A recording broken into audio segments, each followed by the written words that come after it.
Et la présentation a pour objectif de vous introduire notre démarche de modélisation opérationnelle, ce qui signifie le développement de modèles utilisables par les unités d'ingénierie. Suivante. Donc les réacteurs à eau sous pression sont composés de différents circuits. La présentation va concerner le circuit primaire, donc qui est schématisé par le circuit rouge orangé sur la petite animation. L'eau primaire, c'est tout simplement le fluide caloporteur. Elle est à une température qui est globalement comprise entre 290 et 320 degrés, même si localement la température peut être plus élevée ou plus basse. Cette eau très pure contient de l'acide borique parce que le bore est un excellent modérateur. Il absorbe facilement les neutrons qui sont produits.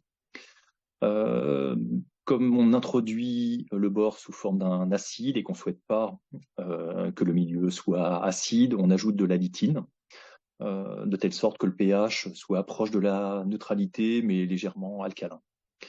Et puis enfin, dans cette eau, on va ajouter de l'hydrogène pour éviter les effets néfastes liés à la radiolyse de l'eau. Donc la conséquence, c'est un abaissement du potentiel à la surface des matériaux de ce circuit primaire vers moins 600 millivolts. Suivante. Donc je vais commencer par quelques éléments de contexte. Donc la corrosion sous contrainte peut concerner des gros composants qui sont très difficilement remplaçables.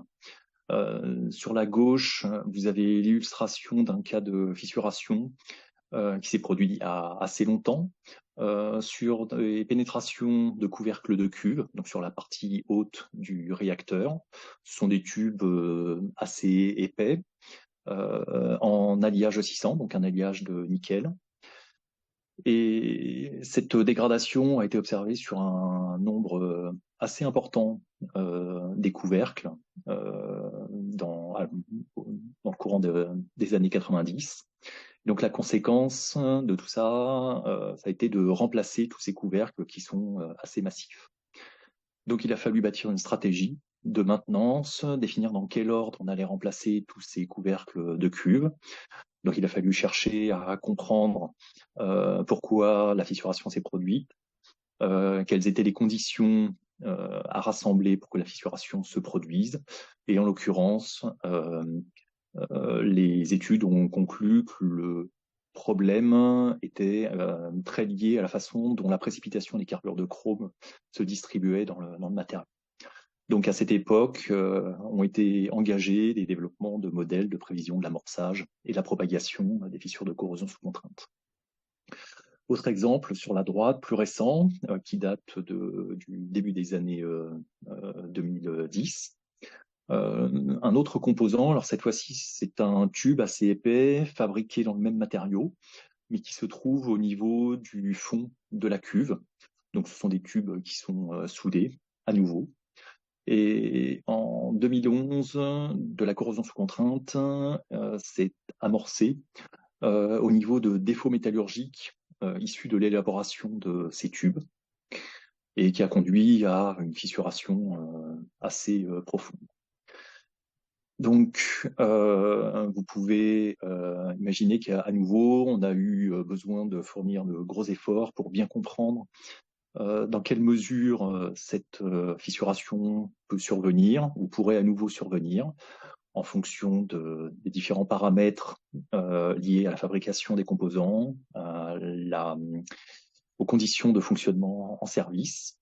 Et l'enjeu est important parce que dans la première catégorie, il a été possible de remplacer tous les couvercles de cuve. Ça a pris de nombreuses années, mais ça a été réalisable. Dans le cas des pénétrations de fond de cuve, le composant est quasiment non remplaçable. Donc on a réellement besoin de connaître et de prévoir le mieux possible la cinétique de fissuration par corrosion sous contrainte pour pouvoir entreprendre, le cas échéant, des actions correctives pour éviter le risque d'amorçage des fissures. Suivante.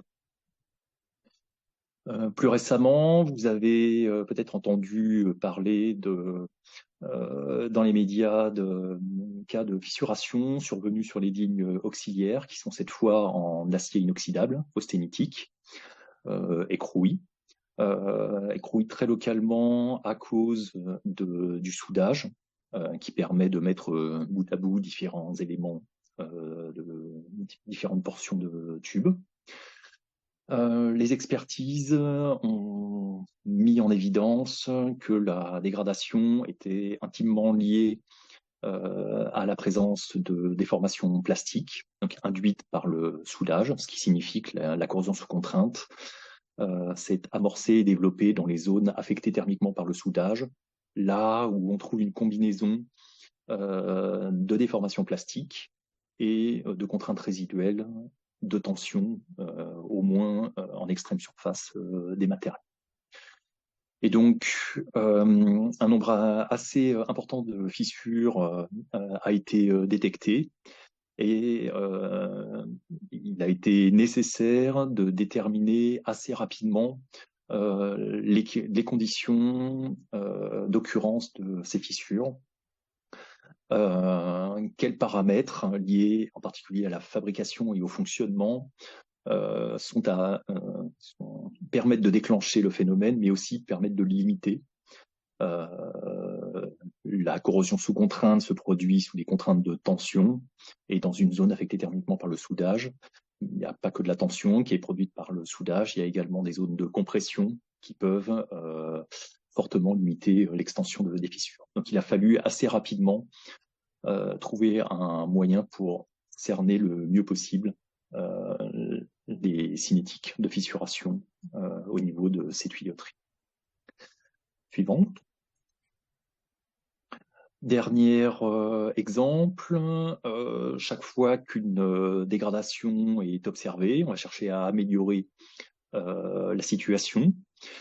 Donc vous avez ici l'illustration d'un cas de fissuration qui est apparu très tôt dans le fonctionnement des réacteurs à eau sous pression, au niveau de broches en alliage de nickel à haute caractéristique mécanique.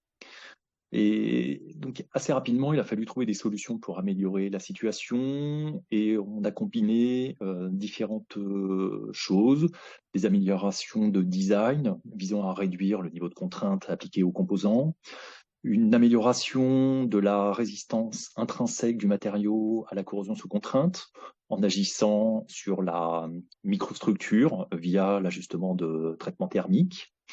Et puis enfin, en améliorant le plus possible l'état de surface de ces broches. Et ici, ce qui a été mis en œuvre, c'est l'introduction de contraintes de compression par grenaillage dans les zones où la corrosion sous contrainte avait été observée. Donc plusieurs leviers ont été actionnés, ce qui a abouti à la génération d'une broche qui est actuellement non sensible à la corrosion sous contrainte, après un temps finalement relativement limité à l'échelle de temps d'un réacteur à eau sous pression. Donc la problématique actuelle est de déterminer si les bons résultats que l'on observe sur la dernière génération de broches nous garantissent l'absence de fissuration jusqu'à la fin de la durée de vie du réacteur. Donc on a à nouveau besoin de déterminer des facteurs d'amélioration induits par une évolution de la métallurgie, une évolution des contraintes, etc. Donc tout ça, on va chercher à le quantifier le mieux possible pour essayer de consolider au maximum notre appréciation du risque de corrosion sous contrainte et être certain que l'on mette en place les bonnes actions correctives. Donc, suivante. Donc, en résumé, le besoin industriel consiste à démontrer l'absence de fissuration qui pourrait remettre en question la sûreté des installations, essayer d'expliquer les cas de fissuration observés chaque fois qu'ils se produisent, Et enfin, essayer de quantifier les gains de durée de vie des composants qui résultent de modifications, d'amélioration de l'environnement, du design des composants, des finitions de surface, parfois simplement en remplaçant un matériau par un autre. On a besoin de réaliser cette quantification. Et la R&D a différents rôles à jouer pour répondre à ces besoins. Tout d'abord, faire en sorte que l'on comprenne mieux les mécanismes de fissuration qui surviennent en service. Essayer de développer des modèles de prévision de la cinétique de corrosion sous contrainte. Et là, l'enjeu, c'est d'alimenter au maximum les modèles d'ingénierie, donc très opérationnels, par des études basées sur la compréhension des mécanismes. Donc, rendre les modèles les plus physiques possibles pour qu'ils soient les plus robustes possibles. Et puis, dernière contribution importante, apporter des outils de simulation de la corrosion sous contrainte qui soient bien partagés avec les unités d'ingénierie. Et là, il y a différents enjeux. Le premier, c'est d'alimenter les stratégies de maintenance des composants en étant capable de réaliser des prévisions robustes des cinétiques de CSC. Et puis le deuxième point, gagner en réactivité. C'est important que l'on soit en mesure d'évaluer le risque de corrosion sous contrainte à court terme, chaque fois qu'un phénomène nouveau survient, tel que mentionné précédemment, par exemple dans le cas des lignes auxiliaires. On a besoin d'être armé pour réagir le plus rapidement possible. Suivante. Donc la démarche globale que l'on suit dans nos études de corrosion sous contrainte est basée sur 3 piliers. Le premier, c'est l'observation. Observation des composants qui vivent dans la vraie vie la corrosion sous contrainte sur site. L'examen de maquettes représentatives, hautement représentatives de portions de composants. Et puis, observation des prouesses de laboratoire qui sont, a fortiori, des systèmes beaucoup plus simples, mais qui vont nous permettre d'aborder les mécanismes et de progresser dans la compréhension et dans la quantification. Le deuxième pilier, c'est la modélisation. On va chercher à modéliser les différents comportements qui sont impliqués dans le processus de corrosion sous contrainte. Donc, typiquement, l'oxydation, le comportement mécanique, et puis la rupture des zones fragilisées par l'environnement. On va chercher à prévoir le temps d'amorçage des fissures, la vitesse d'extension des fissures. Et c'est aussi important de chercher à modéliser les conditions de fonctionnement des composants en service, modéliser des éléments liés à leur fabrication, à l'environnement qui va rendre le matériau sensible à la corrosion sous contrainte, et puis évidemment les sollicitations. Le troisième pilier, c'est la simulation numérique. Tout d'abord, la simulation des essais de laboratoire qui va nous permettre d'ajuster au mieux les paramètres des modèles. Et en parallèle, tenter la simulation de la corrosion sous contrainte des composants, ce qui permet de mettre en situation les modèles et donc d'évaluer les modèles construits au laboratoire dans des situations relativement complexes, mais qui vont réellement challenger les capacités des modèles. Donc ça, c'est très utile côté R&D. Et puis, cette simulation des composants fournit un appui intéressant aux unités d'ingénierie pour essayer de valider les conclusions tirées des expertises, essayer de quantifier des cinétiques de fissuration et des facteurs d'amélioration. Donc, ce qu'on attend de cette démarche globale, c'est de gagner en confiance dans notre capacité à comprendre, à prévoir et à remédier à la corrosion sous contrainte. Et on attend également un guide pour progresser le plus efficacement possible et le plus rapidement possible le couplage entre observation, modélisation et simulation nous permet de bien challenger nos programmes, nos objectifs, donc d'être sûr que l'on fait les bons choix en termes de sujets sur lesquels il faut qu'on fournisse un effort à court terme et à plus long terme. Suivante. Donc la diapo suivante illustre les modèles très empiriques qui ont été développés il y a assez longtemps. De notre côté, vous avez ici le cas particulier d'un modèle empirique permettant de prévoir le temps d'amorçage de fissures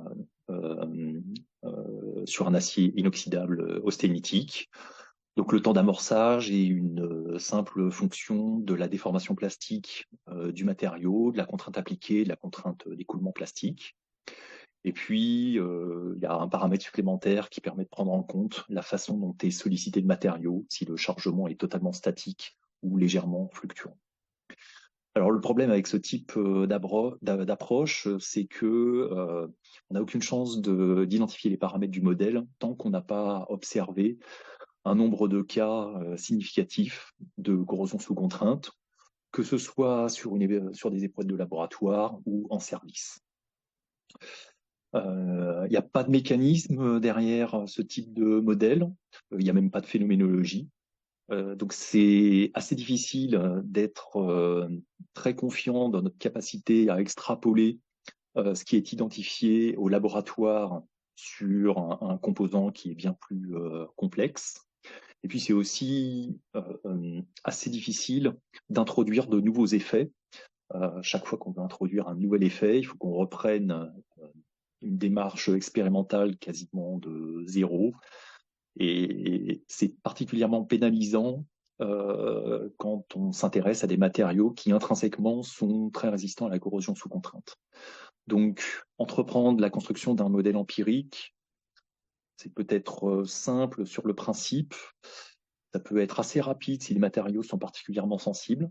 Dès qu'ils deviennent résistants et dès qu'on cherche à identifier un nouveau candidat, un nouveau matériau candidat au remplacement d'un matériau plus sensible, eh bien, on sait qu'on a devant nous de nombreuses années d'essais à réaliser avant d'aboutir. C'est une démarche qui est assez pénalisante. Suivante. Donc, on a entrepris il y a une dizaine d'années une démarche de modélisation plus phénoménologique. Et simplement, ce qu'on va chercher à reproduire, c'est le processus qui est simulé ici, à l'échelle d'un petit polycristal qui comprend une vingtaine de grains. Il faut imaginer que le polycristal est chargé axialement, selon la verticale. Et puis, on a simulé le processus d'oxydation des joints de grains. Alors, vous avez le réseau des joints de grains qui est illustré sur la partie gauche. L'état métallique est en bleu. Dès que le joint de grain métallique est transformé en oxyde, la couleur passe au rouge. Il faut imaginer que l'environnement est sur la face avant du cube. Donc le processus que l'on souhaiterait introduire dans les modèles opérationnels, c'est celui qui consiste à considérer que l'oxydation des joints de grain du matériau va se produire dès que le contact avec l'environnement va être en place, que cette oxydation va réduire la résistance à la rupture des joints de grain, donc à l'état oxydé. Et puis, dès lors que les contraintes locales dépassent un certain niveau, eh bien, les zones fragilisées vont casser. Donc ça va permettre, dans un premier temps, l'amorçage des fissures, et puis, de proche en proche, leur extension. Alors, pour réaliser cette simulation, il y a une dizaine d'années, ça nous a pris à peu près une semaine de temps de calcul, pour un volume de matière qui est minuscule. Donc, vous comprenez bien que c'est pas une approche que l'on peut envisager pour modéliser ce qui va se passer sur des composants qui sont de très grande dimension. Donc, ce que l'on va faire, c'est utiliser les mêmes comportements mécaniques et d'oxydation intergranulaire, et on va chercher à les combiner de façon simplifiée pour être en mesure de prévoir en particulier l'amorçage des fissures en combinant deux processus élémentaires. Le premier qui est illustré par l'image en bas à gauche, pardon, c'est l'image suivante s'il vous plaît. Donc l'image en bas à gauche illustre l'intrusion d'oxyde en gris foncé au sein du métal et au niveau des joints de grain. Donc on va chercher à quantifier la vitesse avec laquelle ces intrusions vont se produire, donc la vitesse avec laquelle le matériau va être affaibli par l'oxydation, et combiner ce phénomène avec une prévision analytique des contraintes intergranulaires, alors des contraintes d'ouverture des joints de grain, donc, ce qui est illustré par l'image en bas à droite, qui est l'extraction d'un grain qui était situé au sein d'un polycristal. Le code couleur correspond aux contraintes au niveau du joint de grain. Plus la couleur est rouge, plus les contraintes sont élevées. Et donc vous voyez que au niveau d'un même grain, il y a différentes joints de grain qui ont des niveaux de contraintes très différents.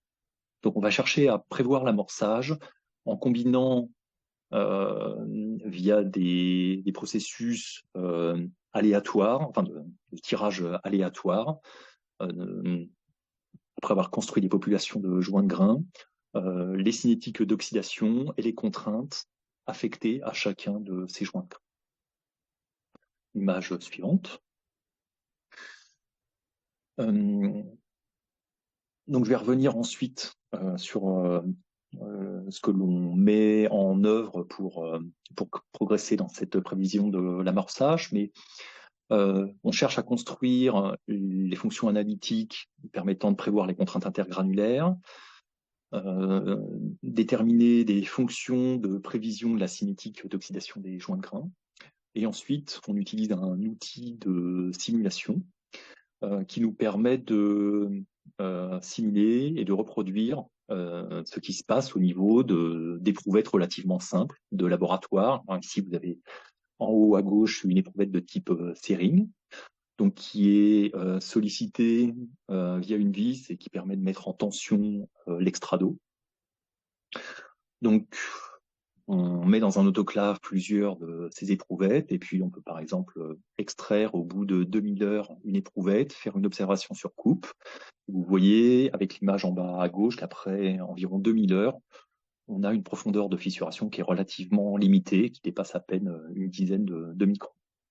Et puis si on extrait une autre éprouvette totalement identique après 30 000 heures, eh bien on constate que la fissuration a un peu progressé, mais pas tant que ça.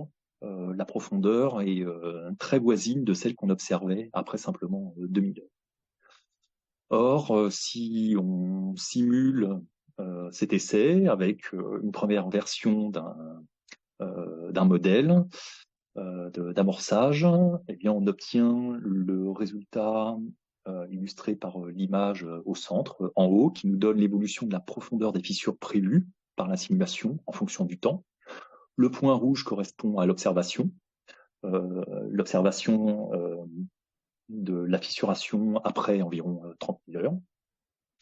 Et les différentes courbes illustrent ce qui se passe au niveau de différentes fissures prévues par notre code de simulation. Et donc vous voyez que le code de simulation prévoit, le modèle prévoit un amorçage relativement tôt, ce qui est comparable à la première observation. Par contre, la simulation prévoit ensuite une extension très rapide des fissures qui ne correspond pas du tout à la réalité. Donc l'analyse de l'écart entre l'observation et la simulation est particulièrement utile pour faire évoluer les modèles. Là, le modèle qui a abouti à cet écart important était basé sur l'hypothèse qu'un seul joint de grain oxydé et rompu pouvait être considéré comme le déclenchement de l'amorçage et l'engagement du processus de propagation. Donc visiblement, cette hypothèse est bien trop pessimiste. Donc il a fallu entreprendre la révision de cette hypothèse via différentes modifications. Suivante. Donc en particulier, ce que l'on va chercher à mieux définir, c'est la vitesse avec laquelle l'oxydation va affaiblir les joints de grain. Donc ça revient à déterminer la cinétique d'oxydation, donc la profondeur d'oxydation en fonction du temps. Pour ça, on réalise de très nombreuses observations, des essais d'oxydation sur des coupons non sollicités, parfaitement polis, donc pour essayer de quantifier le plus simplement possible l'effet intrinsèque du matériau en s'affranchissant des effets d'extrême surface qui peuvent largement compliquer les choses. Donc ça permet d'observer des intrusions d'oxyde. On réitère l'opération sur différents échantillons pour différentes durées, différentes températures, etc. Et tout ça nous permet de construire un modèle de cinétique, d'oxydation intergranulaire. On essaie aussi de quantifier la fraction de joints de grain affectés par cette oxydation et de voir comment elle évolue avec le temps. Et donc, avec un échantillon parfaitement poli, on constate que en l'état actuel des observations, au bout de 30 000 ou 40 000 heures, il faut s'attendre à ce que 100% des joints de grain exposés, enfin en contact avec l'environnement, soient affectés par l'oxydation. Donc ce soit des candidats à l'amorçage. Les vrais composants sont bien plus compliqués. Donc quand on réalise le même type d'essai et d'observation sur un état de surface réel d'un composant, on observe bien plus difficilement l'intrusion des oxydes au niveau des joints de grain. Ça finit par se produire, mais il y a un décalage dans le temps comparé aux échantillons parfaits de laboratoire. Donc l'enjeu pour nous est d'essayer d'introduire, enfin d'améliorer les modèles préliminaires construits de façon relativement simple, de telle sorte que l'on prenne en compte le mieux possible l'état réel des composants. Et donc, en particulier, là, dans le cas qui est mentionné ici, essayer d'introduire dans le modèle de prévision de la cinétique d'oxydation le décalage dans le temps induit par l'état de surface. Et ici, l'état de surface se résume à une déformation plastique d'extrême surface. Suivante. C'est intéressant d'examiner quels autres paramètres que la déformation plastique d'extrême surface pourrait affecter la cinétique d'oxydation. Et une finition de surface peut engendrer de l'écrouissage, mais ça peut également engendrer des contraintes résiduelles. Donc intuitivement, on pourrait s'attendre à ce que la présence de contraintes de tension en surface accélère le processus d'oxydation. Donc on a entrepris un certain nombre d'essais pour chercher à quantifier cet effet. Et vous avez ici des résultats d'examen au microscope électronique à transmission visant à déterminer les profondeurs des intrusions d'oxyde. À gauche, dans la zone non contrainte d'un échantillon, et à droite, dans la zone en tension d'un échantillon. Les essais ont été réalisés sur un acier inoxydable et ils ont duré plusieurs années, 37 000 heures ici. Et ce que l'on constate en l'état actuel de nos caractérisations, c'est qu'il n'y a visiblement pas d'effet notable de la présence d'une contrainte de tension sur la cinétique d'oxydation. En tout cas, une fois que l'on réalise l'examen après plusieurs années. Alors ça ne veut pas dire qu'il y a strictement aucun effet, et puis il ne suffit pas de faire quelques observations pour tirer des conclusions définitives. Donc c'est un aspect qu'on continue à examiner, qui est pas facile à accepter. L'absence de l'effet de la contrainte sur la cinétique d'oxydation. On aurait plutôt tendance intuitivement à considérer que ça va agir. Donc on continue à creuser cette piste, même si en l'état, actuelle de nos observations, c'est pas quelque chose que l'on peut considérer et ou prendre en compte dans la cinétique de fragilisation des joints de grain. Suivante. Donc, pour déterminer le processus d'amorçage et adhérer au maximum à la réalité, on a besoin d'introduire une certaine forme de stochastisme dans la modélisation pour essayer de représenter au mieux la variabilité des comportements des joints de grain. Tous les joints de grain ne se comportent pas exactement de la même façon à la surface d'un matériau. Donc une première façon de procéder consiste à introduire une variabilité des sensibilités intrinsèques des joints de grain à l'oxydation.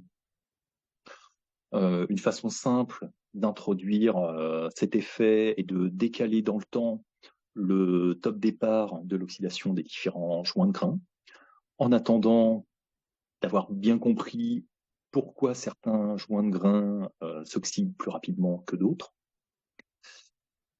Un deuxième élément à considérer, c'est l'effet de la profondeur d'oxydation sur la contrainte critique à rupture des joints de grain. Intuitivement, on imagine que il y a d'autant moins nécessaire d'appliquer une contrainte élevée sur un joint de grain que la profondeur d'oxydation est importante. C'est une intuition qui semble se confirmer par l'observation. Les observations sont basées sur des essais assez longs et compliqués, je n'ai pas le temps de détailler ici, mais on pourrait en parler ultérieurement. Et donc ça introduit un deuxième niveau de variabilité entre les différents joints de grain. Le troisième niveau de variabilité consiste à affecter des contraintes différentes aux différents joints de grain d'une population au niveau d'un petit volume de matière.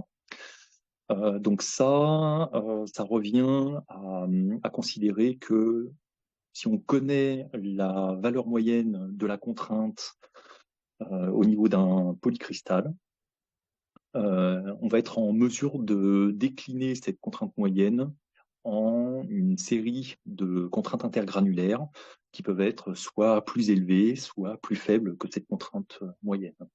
Donc, pour déterminer cette variabilité, on s'appuie sur des calculs d'agrégats polycristallins, ce que j'ai pas non plus le temps de détailler aujourd'hui.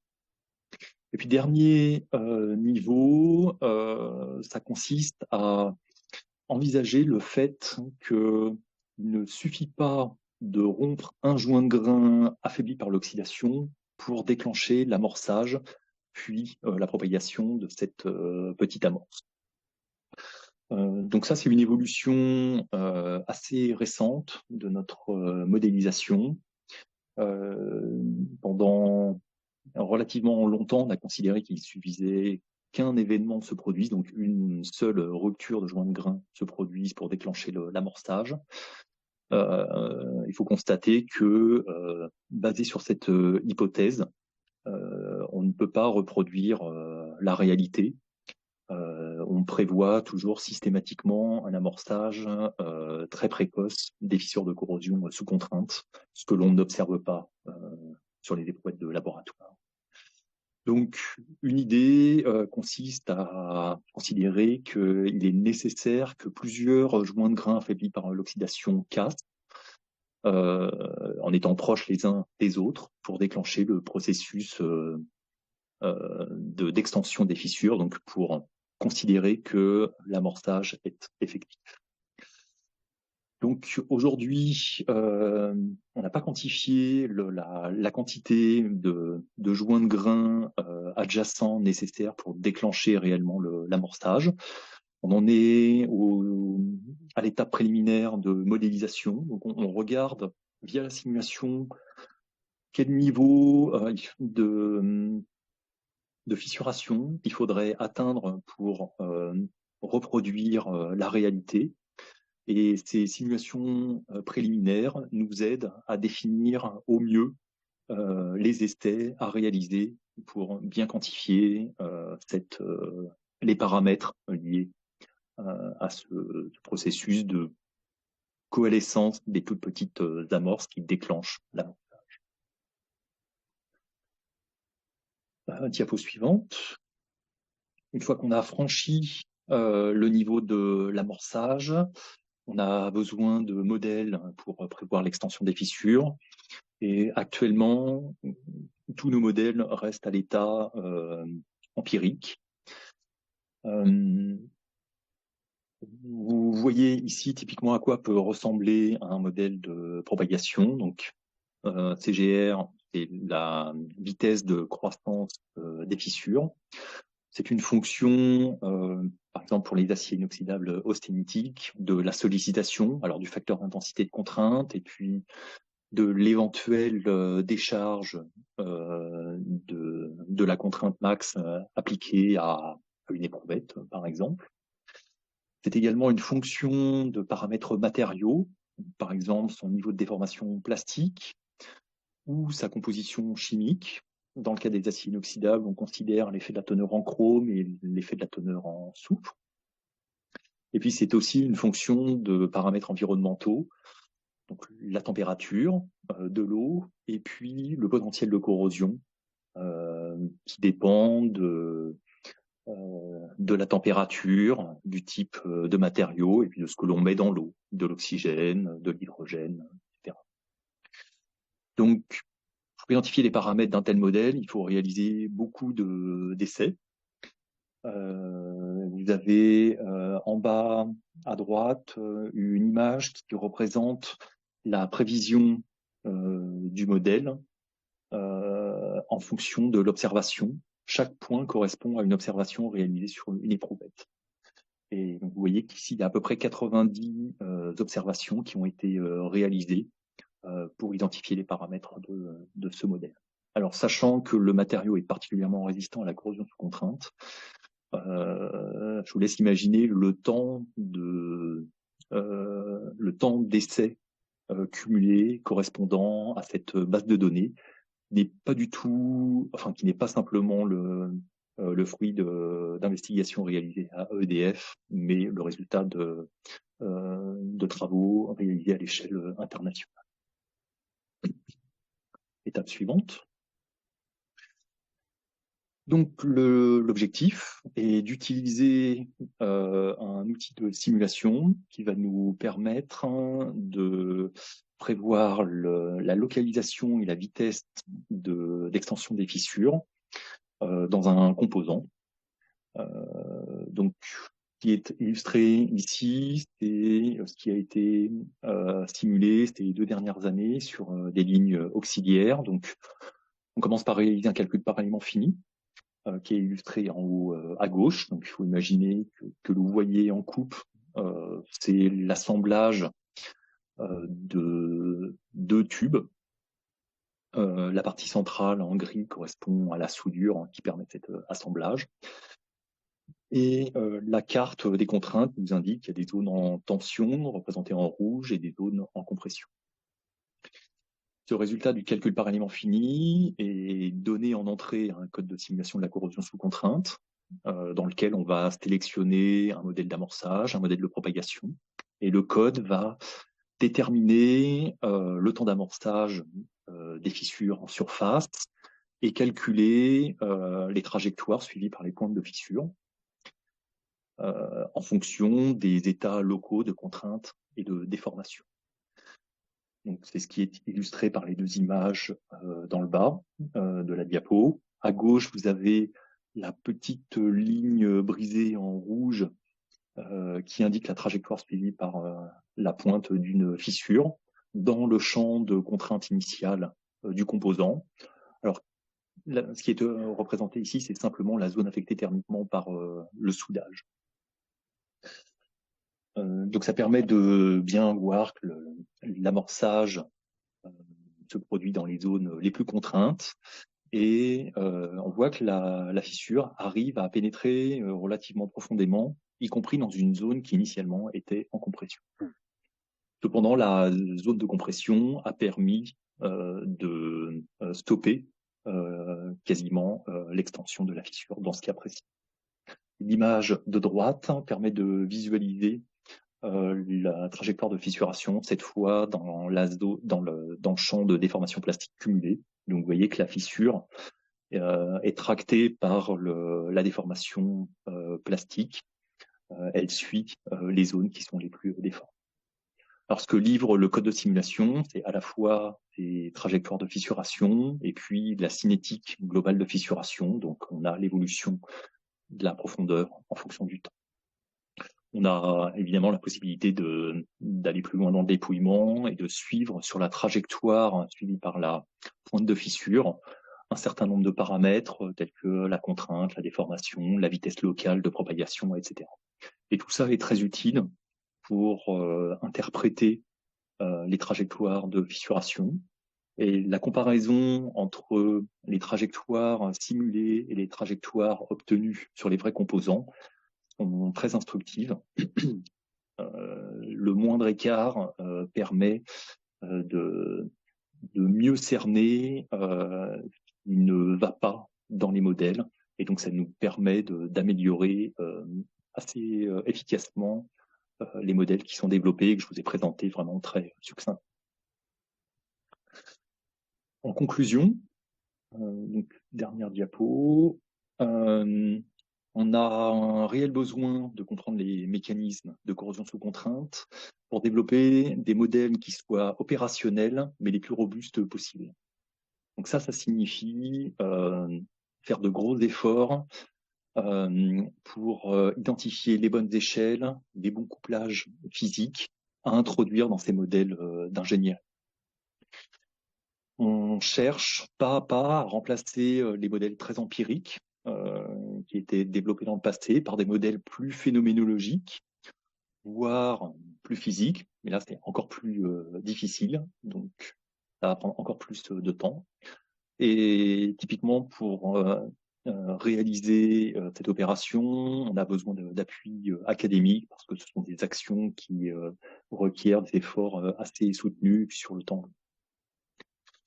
On a besoin de construire des bases de données expérimentales robustes, alors dédiées à l'oxydation, l'amorçage des fissures, leur propagation, qui peuvent être éventuellement constituées d'éléments d'expertise sur composants industriels.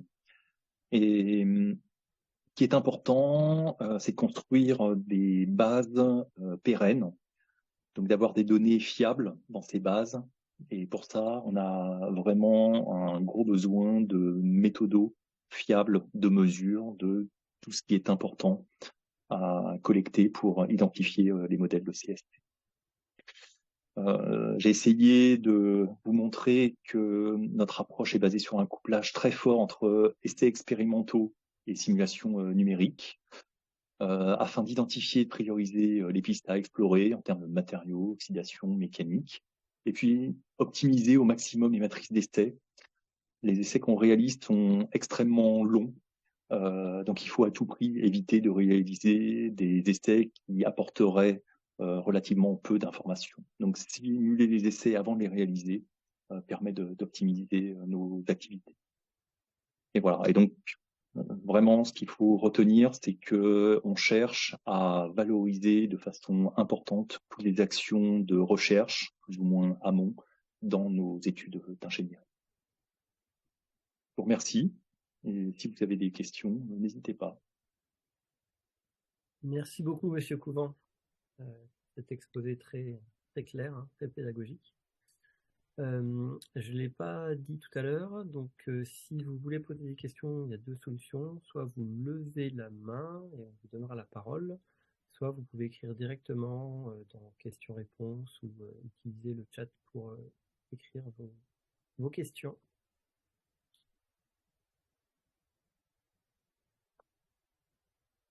Alors, on n'a pas de questions actuellement. Je vais, bon, en attendant que vous ayez des questions, moi j'ai quelques questions sur vos slides au départ, et puis finalement, vous êtes revenu dessus à la fin, là, c'était l'état de contrainte résiduelle.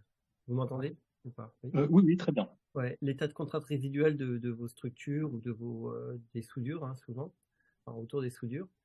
Et ce lien que vous faites du coup entre l'état mécanique la progression des fissures une fois qu'elles ont été amorcées, hein. Et je voulais connaître un petit peu vos méthodes de détermination des contraintes, justement, près des soudures. Quelles techniques vous utilisez pour faire ces mesures? Alors, on utilise différentes techniques. Alors, la diffraction des rayons X, qui permet d'accéder aux contraintes d'extrême surface, et la méthode du trou. Alors, éventuellement le trou profond, si on souhaite accéder à des contraintes plus en profondeur. Alors, le problème de ces techniques, c'est qu'elles restent ponctuelles. Donc, c'est une validation qui est toujours limitée. Elle est extrêmement importante, très utile, mais on ne peut pas cartographier avec cette technique, évidemment, un gros volume de matière. Mhm. Et vous avez l'utilisation de techniques avec les grands instruments, par exemple, diffraction de neutrons, diffraction de rayonnement synchrotron. Oui, alors pas pas forcément dans les cas illustrés ici, mais on a réalisé dans le passé de la diffraction aux neutrons, chercher à déterminer les contraintes résiduelles dans des tôles très épaisses. Alors, un type très épaisse, ça veut dire entre 3 et 6 cm d'épaisseur, qui sont dans les générateurs de vapeur, pour lesquels on a observé de la corrosion sous contrainte, et on souhaitait vraiment déterminer les contraintes en profondeur sans affecter la mesure euh, du fait d'une abrasion ou du perçage des composants. Alors ça a permis une cartographie en volume, donc ça c'est vraiment très bien. En contrepartie, la résolution n'est pas du tout la même. Les volumes affectés, enfin pour lesquels on extrait un niveau de contrainte sont cette fois-ci à peu près millimétriques. Donc on peut réaliser ce genre d'études seulement sur des composants qui sont particulièrement massifs. Mm. Ouais, technique synchrotron en transmission, ça peut aussi faire avoir des bonnes résolutions et des profondeurs de pénétration assez importantes. J'avais une autre question au niveau de votre grenaillage. Donc, l'exemple que vous montrez, vous grenaillez votre pièce et vous n'avez plus, du coup, vous induisez des contraintes de compression en surface. Et bah, du fait de l'équilibre des contraintes, hein, du coup, vous déplacez le problème à cœur Oui. en créant des contraintes de tension, du coup, beaucoup plus fortes à cœur. Et alors, bien sûr, la fissure va venir de l'extérieur, mais puis d'une fissure présente à l'intérieur, est-ce que vous avez eu ce genre de problématique ou pas? Oui, alors en fait, si on réalise des simulations, c'est en partie pour évaluer cet effet. Alors sachant que derrière le grenaillage, il n'y a pas simplement des contraintes, il y a aussi de la déformation plastique, et beaucoup de déformation plastique. Et en général, quand on déforme plastiquement le matériau, on le rend plus sensible à la corrosion sous contrainte. Donc le grenaillage nous préoccupe pour deux raisons. Mhm. À la fois l'effet de la tension qui est associée à la compression d'extrême surface, et puis du fait de la déformation plastique qui est engendrée par le grenaillage.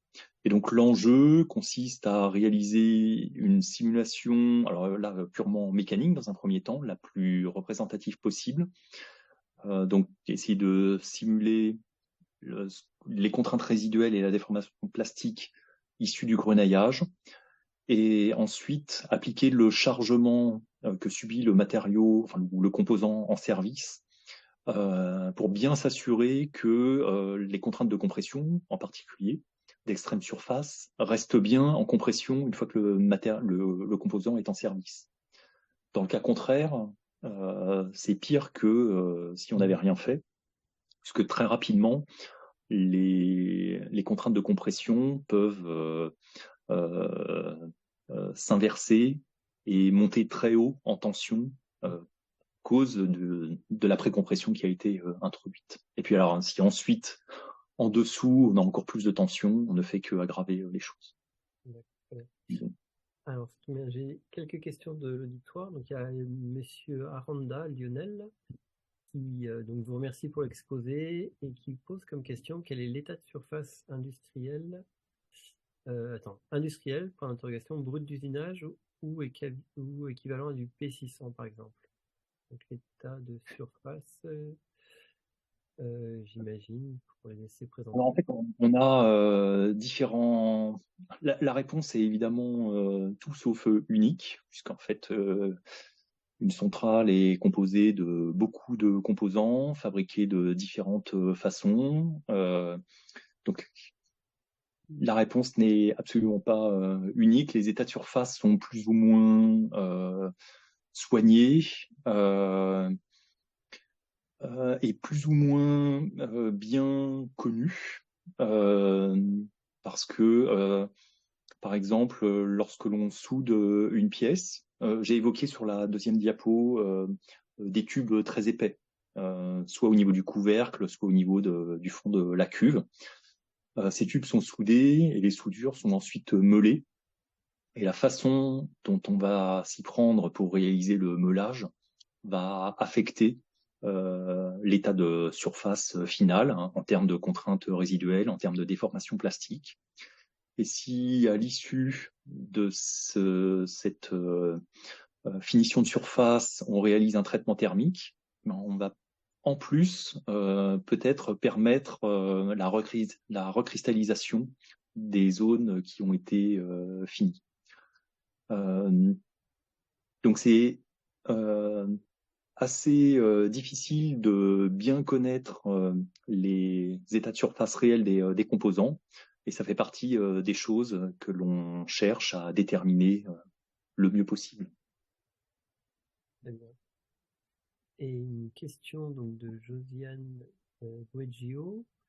Vous avez présenté deux types de matériaux, donc les bases nickel et les aciers inox. Est-ce que votre modèle d'amorçage s'applique aussi bien à l'un qu'à l'autre? Ça, c'est la première partie de la question. Et ensuite, pour compléter, c'est du point de vue des cinétiques d'oxydation, puis des ruptures des joints de grain. Enfin, des joints oxydés, pardon.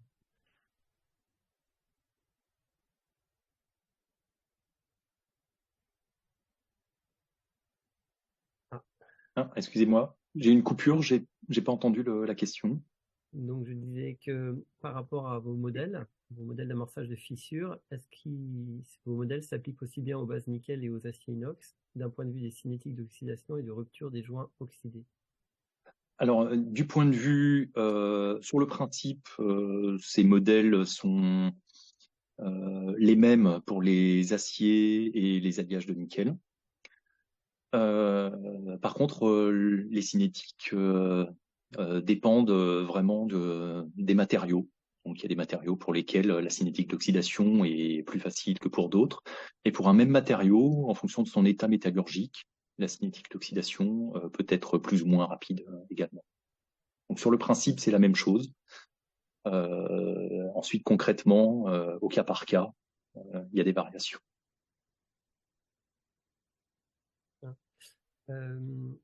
Une question de Tom, dont je ne dirai pas le nom de famille, de l'IRT M2P. Donc sur la diapo 13, donc il vous remercie aussi pour votre présentation très intéressante. Et sur la diapo 13, vous n'observez pas d'effet de contrainte sur la profondeur d'oxyde au joint de grain. Et qu'en est-il de l'épaisseur et de la quantité volumique d'oxyde? Est-ce que ça a été quantifié? Et y a-t-il une différence entre les zones en tension et celles en compression? Et pour finir, n'y a-t-il pas une relaxation de l'éprouvette et du moyen d'essai avec le moyen que vous avez présenté avec le U-Bent qui pourrait potentiellement biaiser les effets de contrainte?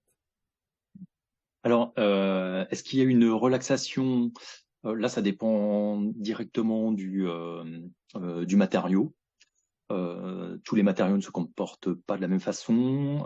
L'acier inoxydable relaxe nettement moins que les alliages de nickel à la température là qui nous intéresse, c'est-à-dire typiquement 320, 305, 360 degrés.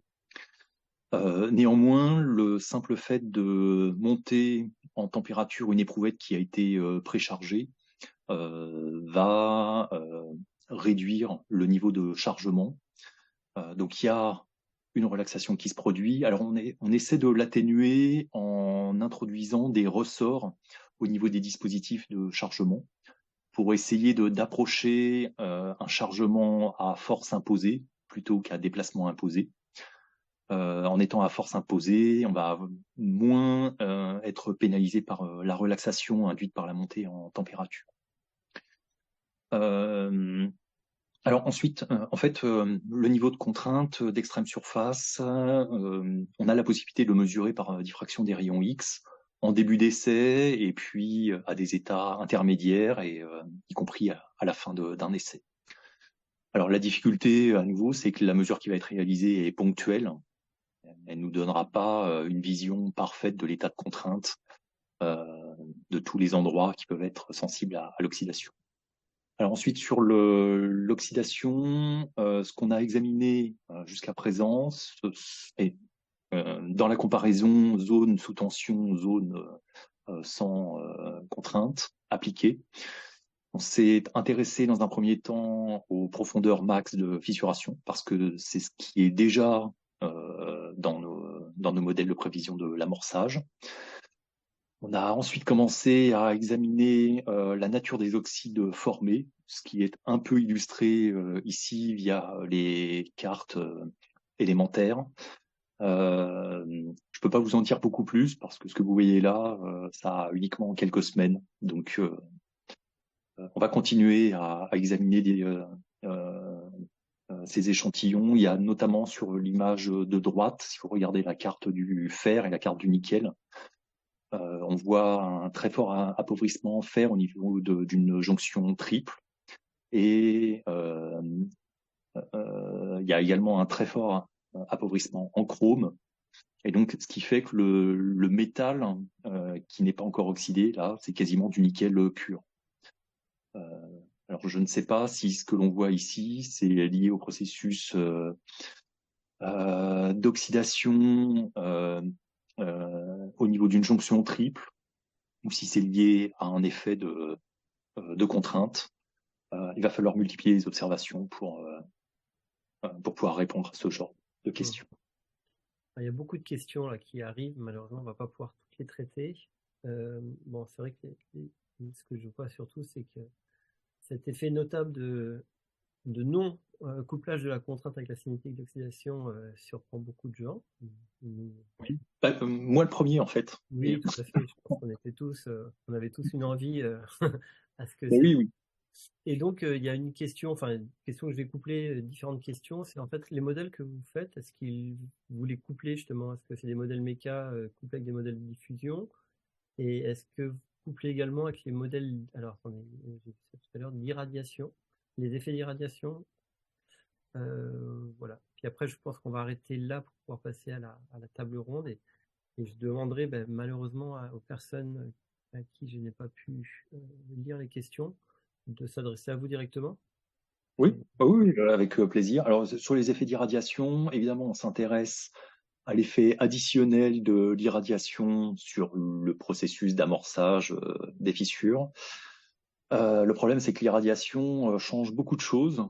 L'irradiation change le comportement mécanique, donc ça va affecter la façon dont les contraintes locales au niveau des joints de grains vont s'exercer.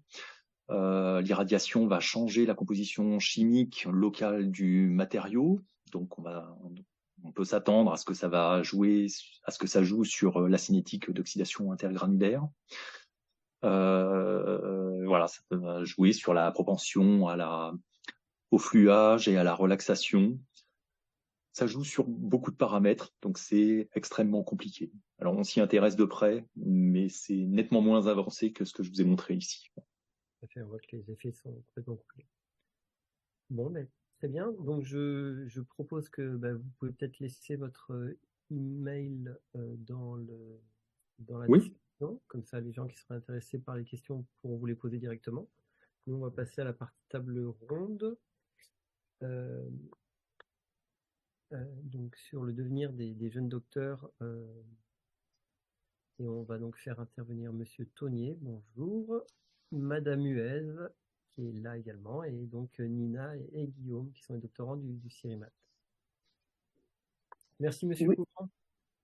Merci Oui, beaucoup. bonjour. Alors, je prends la parole 2 secondes pour lancer un petit peu cette table ronde qu'on a pensée avec les doctorants. Il faut savoir qu'aujourd'hui, il y a une réelle préoccupation. Alors, ça a été toujours le cas, mais il y a un focus un petit peu plus particulier depuis quelques années sur le devenir des doctorants, un soutien pour qu'ils puissent se projeter dans les différents métiers.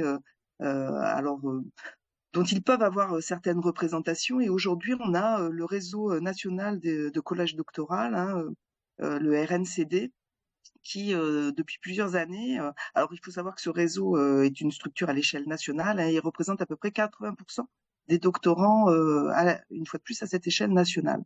Et donc, ça nous paraissait opportun et important d'associer à ce type de webinaire, en fait, des réflexions autour du métier et en lien avec ce que propose le RNCD également, en lien avec la reconnaissance et la valorisation du doctorat dans le secteur privé plus particulièrement.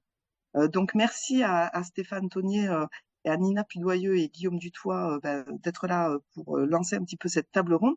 Et ce que je propose, c'est que Stéphane Tonnier, vous puissiez nous présenter un peu le contexte d'EDF avec ces éléments-là. Et puis, Nina et Guillaume, vous prendrez la parole pour initier les questions. Et bien entendu, n'hésitez pas au-delà de notre écran, de venir aussi poser des questions, une fois de plus, dans le chat ou dans les questions-réponses, et puis aussi en levant la main. À vous, Stéphane. Ouais, bonjour, bonjour, merci de m'avoir invité. Juste avant de commencer l'invitation, elle était jusqu'à 15h, hein, donc il est 15h10. Moi, j'ai une réunion après, donc c'est vraiment très contraint. Ouais, Et tout à donc, fait. il faut qu'on se fixe une limite là. On a hyper dépassé le temps. Donc, peut-être 15h20 maximum, hein, parce que moi, j'ai une réunion après. On va partir sur Bon, 15h20. bah, tant pis, hein, on a. Ok. Oui, donc donc EDF R&D, EDF SA, c'est-à-dire en gros EDF France, on a embauché 16 000 personnes en 2023 sur à peu près un peu plus de 100 000 salariés en France. Donc vous voyez qu'il y a vraiment une dynamique. Alors évidemment, c'est tout métier confondu, mais ça veut dire qu'il y a vraiment une dynamique d'embauche. Alors, c'est principalement lié, bien sûr, à la transition énergétique, à la fois sur les métiers des réseaux, les métiers de la production, aussi les métiers de la commercialisation dans une moindre mesure. Donc, dans ce cadre-là, c'est intéressant que je puisse intervenir, hein, c'est pour vous en parler. Donc, moi, j'appartiens à la division recherche et développement d'EDF. Donc, sur ces un peu plus de 100 000 salariés à EDF en France, la division recherche et développement, il y a 2000 personnes, principalement en région parisienne, mais aussi à l'international. Et on a 3 centres de recherche en région parisienne. Et donc nous, avec Thierry et moi, on est dans le département matériaux et mécanique des composants. Et donc on est au Renardière, on est à côté de Fontainebleau. Donc le département matériaux, c'est à peu près 170 personnes. Et notre mission, on l'a bien illustré avec l'intervention de Thierry, hein, je pense qu'on a bien vu. Vraiment, notre mission, c'est de comprendre et prédire le comportement des matériaux, alors principalement dans les centrales nucléaires, mais aussi par exemple dans les barrages, hein, ou dans les moyens de production énergie renouvelable. Et donc, c'est de prédire le comportement des matériaux sur tout le cycle de vie. Donc, de la fabrication, l'assemblage, avec les soudages, par exemple, les soudures, le vieillissement en exploitation, et aussi la partie démantèlement. Et donc, pour cela, on allie en fait des moyens expérimentaux à de la modélisation multi-échelle, multiphysique. Bon, ça, c'est assez classique, et je pense qu'on l'a bien vu à travers la présentation de Thierry. Donc, là, j'ai compris que j'intervenais dans une école doctorale, hein, donc je m'adresse peut-être, alors je ne sais pas exactement qui est au micro, mais il y a peut-être pas mal de doctorants. Donc là, la position d'EDF, elle a pas mal évolué ces dernières années. Et aujourd'hui, le diplôme de doctorat, il est tout à fait reconnu. Alors, c'est sûr que ça sera plus facilement reconnu dans la division recherche et développement d'EDF, parce que là, nous, on fait de la recherche. Par exemple, nous, dans le département matériaux, on embauche à peu près une dizaine de personnes par an. On embauche quasiment que des doctorants, que des docteurs. Alors, ça peut être des ingénieurs docteurs ou des docteurs, mais dans d'autres départements de la R&D, c'est pas forcément le cas. En tout cas, le diplôme d'ingénieur aujourd'hui, il est vraiment bien reconnu. C'était pas le cas il y a 20 ans, moi, quand j'étais embauché, hein, après ma thèse. J'avais un diplôme d'ingénieur et une thèse. Et ce qui était surtout regardé, c'était le diplôme d'ingénieur, et la thèse, c'était un plus quand on rentrait à la R&D. Mais si on était hors de la R&D, c'était pas forcément reconnu. Aujourd'hui, ce n'est plus le cas. Donc moi, les messages que je voudrais passer, c'est l'expérience en thèse, c'est une expérience qui est très importante parce que c'est quasiment 3 ans d'expérience professionnelle, expérience d'autonomie scientifique, technologique. Donc c'est vraiment quelque chose que vous pouvez valoriser quasiment quel que soit le sujet sur lequel vous avez travaillé. C'est vraiment quasiment 3 ans d'expérience professionnelle en plus du diplôme, on va dire Bac+5 classique. Ça, c'est le premier point. Le deuxième point, c'est que EDF, on recrute beaucoup de monde, y compris dans les métiers techniques. Alors, il y a la R&D en premier, et aussi, c'est très important, les métiers de l'ingénierie. Ceux qui embauchent le plus à l'heure actuelle, c'est les métiers de l'ingénierie. Donc, je pourrais en parler hein, si vous avez des questions. Donc, ingénierie, en gros, c'est les personnes qui conçoivent les modifications des instances centrales existantes ou qui conçoivent les nouveaux réacteurs, ou la production aussi. Hein, vous pouvez travailler en centrale nucléaire, en usine. C'est pas forcément quelque chose qui est très connu surtout des chercheurs ou qui fait briller les yeux, mais ce sont vraiment des métiers passionnants et avec des carrières, très belles carrières. Bon voilà, c'est une introduction, mais je peux peut-être maintenant répondre à des questions, parce que c'est un peu le but, là, c'est d'échanger. Donc, je ne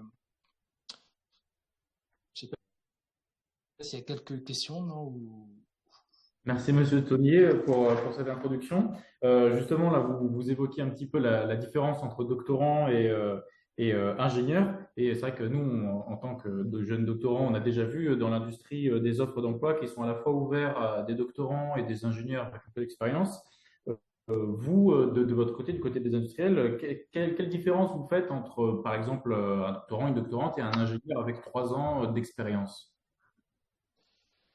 On n'en fait pas. Enfin, il y a deux choses. C'est-à-dire que le diplôme EDF, bon, comme on a un historique, on est une entreprise publique maintenant, on est redevenu 100% public, et donc il y a quand même un historique avec des grilles salariales qui n'est pas forcément bon dans le privé. Et donc le diplôme de docteur, il est valorisé. C'est-à-dire qu'aujourd'hui, quand vous avez une thèse, vous êtes embauché avec un niveau salarial minimum. Je ne vais pas vous donner les chiffres parce que ça ne vous dira rien, mais il y a un niveau salarial minimum qui est au-dessus, on pourrait dire, d'une école d'ingénieur, parce que les écoles d'ingénieurs, elles sont classées aussi en différents groupes, mais le diplôme voilà, avec une thèse, vous êtes classé au niveau, vous êtes quasiment sur un niveau de diplôme d'ingénieur type école des mines, vous voyez, ou polytechnique. Donc ça veut dire, alors évidemment, vous avez 3 ans de plus hein, qu'un Bac+5, mais ça veut dire que ce diplôme-là, en espèces sonnantes et trébuchantes, puisqu'en salaire, c'est reconnu. Ça, c'est une première façon de répondre à la question. Après, ce qui peut être plus... Voilà, c'est au moment de l'entretien. C'est-à-dire que si vous voyez une offre d'ingénieur qui vous intéresse, vous pouvez tout à fait postuler, hein, puisque je vous dis, c'est reconnu comme ça. Après, ce qu'il faut, c'est qu'au moment de l'entretien et de l'échange, plus le poste sera appliqué, c'est-à-dire ingénierie, c'est opérationnel, c'est-à-dire ingénierie, voire production, plus c'est sûr qu'une thèse et recherche, ça peut un peu surprendre. Donc, pour un premier poste, vous voyez, bon, moi, quand j'ai passé 5 ans à Gravelines, j'étais chef du service ingénierie à la centrale de Gravelines. Hein. Vous savez, c'est une centrale qui est dans le nord de la France, centrale nucléaire avec 6 réacteurs. On a embauché quelqu'un au service chaudronnerie, hein, donc c'est très opérationnel, qui avait directement une thèse, hein, qui sortait de la thèse. Alors, elle avait fait une thèse de chiffres à EDF et dans le département où je suis actuellement. Donc, vous voyez, elle était quand même un peu connue d'EDF, elle n'était pas complètement. Mais bon, après, c'était quand même plutôt exceptionnel. Donc, je dirais, on ne fait pas tellement aujourd'hui de différence. La seule chose, c'est que si vous tombez sur un recruteur qui n'est pas très familier avec la recherche ou avec une thèse, bon, il peut un peu être surpris et donc il va vous questionner, il va un peu vous titiller, quoi. Voilà. Et par exemple, le titre, vous voyez, par exemple, le titre de la thèse, ça peut être plus ou moins abscon, hein. Donc c'est pour ça qu'il faut bien faire attention de vulgariser, d'expliquer à quoi ça sert, quelle était la finalité et qu'est-ce que ça vous a appris en termes de méthodologie. Voilà. D'accord, je vous remercie. Est-ce que j'ai répondu? Ouais. Oui, c'est ça, c'est exactement ça. Alors, je sais pas, il nous reste 2 minutes, donc je peux faire un temps pour plus de questions, mais sinon, Corinna, Et ben, si vous pensez qu'on a le temps pour une deuxième question, oui. Oui, bien sûr, oui. Alors, on avait préparé une autre question. C'était pour les doctorants. Du coup, vous en parliez en plus, une doctorante qui était allée qui venait d'EDF et qui a continué après. Mais en règle générale, quelles sont les carrières et perspectives professionnelles offertes aux jeunes docteurs, doctorants et doctorantes chez EDF? Quand on a un doctorat, on peut s'attendre à quoi en travaillant en postulant? Ouais. Moi, je dirais qu'il faut distinguer le premier poste. Donc, c'est sûr que c'est plus naturel de candidater, de rentrer à la R&D d'EDF. Donc, EDF, là, la R&D, donc je vous ai dit, c'est 2000 personnes. Hein. Alors, c'est en région parisienne, hein, les 3 sites. On embauche à peu près 150 personnes par an.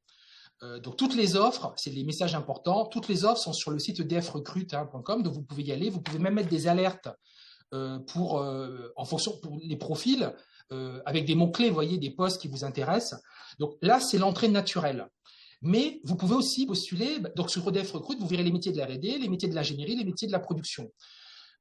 Donc c'est plus naturel d'aller vers plutôt l'amont, hein, c'est-à-dire R&D, éventuellement ingénierie. Donc production, c'est beaucoup plus rare. Maintenant, une fois que vous avez une expérience, par exemple à la R&D, de façon générale, à EDF, mais comme dans d'autres industries, hein, vous avez 3 filières. Vous avez la filière expertise, la filière projet, la filière management. Donc, en général, avec une thèse, un jeune ingénieur, vous allez débuter en filière expertise. Et après, au bout de quelques années, au bout de 5-6 ans, c'est vous qui allez vous positionner, et puis aussi avec la vue du management, pour savoir est-ce que vous voulez rester sur une filière expertise, évoluer vers les projets et le management. Souvent, on passe expertise, projet, puis management, et après on peut revenir. Vous voyez, on peut faire des allers-retours entre les deux. Voilà, par exemple, Thierry qui est intervenu tout à l'heure, c'est un bel exemple. Il a été expert, il a été chef de projet. Après, il est revenu, tout en étant expert senior, il est redevenu chef de projet. Donc après, on peut aussi avoir des managers qui reviennent en tant que chef de projet ou expert de haut niveau. Vous voyez. Donc après, c'est principalement les choix individuels du salarié qui se projette plus ou moins dans plus ou moins de spécialisation. Et puis après, c'est l'image aussi du management qui vous voit, hein, qui dit oui, tu es fait pour ça ou pas. Mais vraiment, enfin moi, le message, c'est que mon expérience, c'est qu'en recherche, les métiers hors R&D, notamment les métiers de l'ingénierie, qui sont les métiers qui embauchent le plus à l'heure actuelle, ne sont pas forcément connus. C'est un peu ce qu'on pourrait dire les métiers de bureau d'études. C'est tout ce qui est conception, étude de dossier, justification. Donc nous, à la R&D, on travaille en étroite collaboration avec les centres d'ingénierie d'EDF, qui sont situés en région parisienne, à Lyon, etc. Et donc, il faut pas avoir peur de se positionner sur ces postes-là et d'aller en entretien et que les personnes vous expliquent ce qu'ils font et surtout après de se mettre un peu au niveau, hein, de votre interlocuteur et donc de vulgariser votre sujet et votre sujet de thèse pour expliquer que vous avez développé des méthodes, des savoir-faire, de l'autonomie, des compétences et vous êtes évolutif, en fait, c'est ça qui compte. Mais voilà, donc la première étape, c'est réfléchissez bien à ce que vous voulez faire. Vous pouvez avoir des contraintes géographiques. Pour certains, c'est rédhibitoire. Il y en a qui veulent pas être en région parisienne, qui veulent rester à Toulouse. Je sais pas. Bon, là, c'est sûr, c'est plus compliqué, hein, parce qu'on a moins d'activités, nous, à Toulouse. Et après, c'est là qui veulent faire non absolument de la R&D, du technique, pas du technique, vous voyez. Mais en tout cas, ne vous restreignez pas à la R&D, même si c'est un peu naturel, quoi. Parce que je vous dis, il y a des métiers très très beaux à l'ingénierie. Hein. Moi, j'y suis passé à l'ingénierie, aussi en production, et c'est vraiment passionnant. Hein. Ces boulots, c'est très, mais c'est pas très connu. Voilà. Merci beaucoup pour ces conseils. Merci Stéphane Tonnier. Donc 15h22, merci du temps et encore excusez-nous du retard qu'on a pris dans le déroulé de ce webinaire et en effet de ne pas vous avoir consacré plus de temps, mais on vous remercie beaucoup dans ces échanges. Merci à vous de m'avoir invité. Ouais, merci. Ce que je propose, c'est si jamais il y a quelques questions. Et n'hésitez pas aussi me recontacter si vous avez besoin. Ah ben on veut bien, si vous pouvez déposer dans le chat votre adresse mail dans le même temps comme l'a fait Thierry Couvent, ça va permettre en effet que Ouais. peut-être des personnes puissent vous poser directement des questions. Est-ce que, alors je ne vois pas d'autres questions dans le chat par contre. Merci beaucoup Stéphane. Merci à vous. Bonne journée. Bonne journée. Au revoir.